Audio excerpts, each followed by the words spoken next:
Momen Prabowo tolak salaman dengan Bahlil Lahadalia, Said Didu singgung soal tambang Raja Ampat. Hubungan Menteri ESDM Bahlil Lahadalia disebut kurang baik dengan Presiden Prabowo Subianto.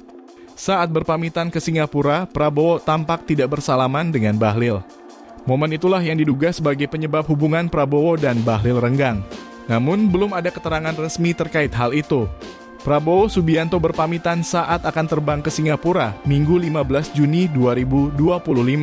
Terlihat perbedaan sikap Prabowo pada 4 pejabat yang mengantarnya ke bandara.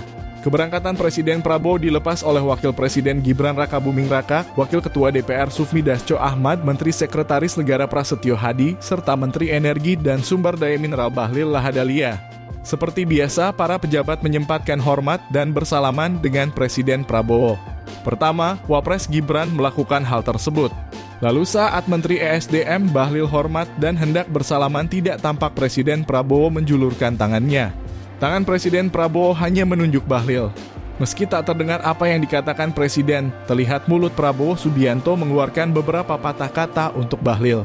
Selanjutnya pada Sufmi Dasko Ahmad dan Prasetyo Hadi, Presiden Prabowo masih menjabat tangan mereka.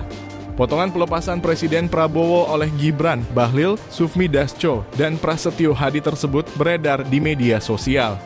Tak sedikit yang menduga jabatan tangan Bahlil ditolak oleh Prabowo Subianto. Namun tak ada konfirmasi resmi dari pihak istana terkait momen tersebut. Meski demikian, hal tersebut bak mengingatkan tentang dugaan mantan Sekretaris BUMN Said Didu yang menyebut Prabowo Subianto mencium kenakalan Bahlil.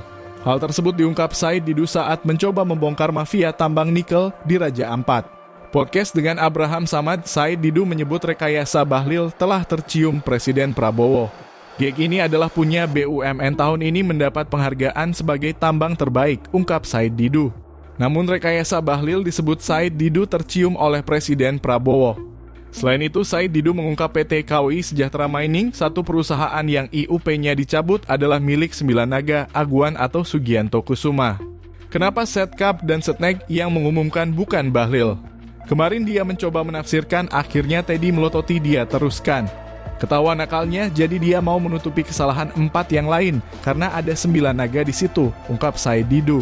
Sebagai informasi, isu pertambangan di Raja Ampat menjadi sorotan setelah viral di media sosial. Pemerintah melalui Menteri ESDM baru bergerak setelah tagar Save Raja Ampat bergaung. Awalnya Bahlil menyebut pertambangan nikel di Raja Ampat berjalan baik karena menyidak PT GEG. Nyatanya pemerintah justru mencabut izin usaha 4 dari 5 perusahaan tambang nikel di Raja Ampat. Di antaranya PT Anugerah Surya Pratama, PT KOI Sejahtera Mining, PT Mulia Raymond Perkasa, dan PT Nurham. PT GEG satu-satunya perusahaan yang lolos dari dugaan pelanggaran tersebut.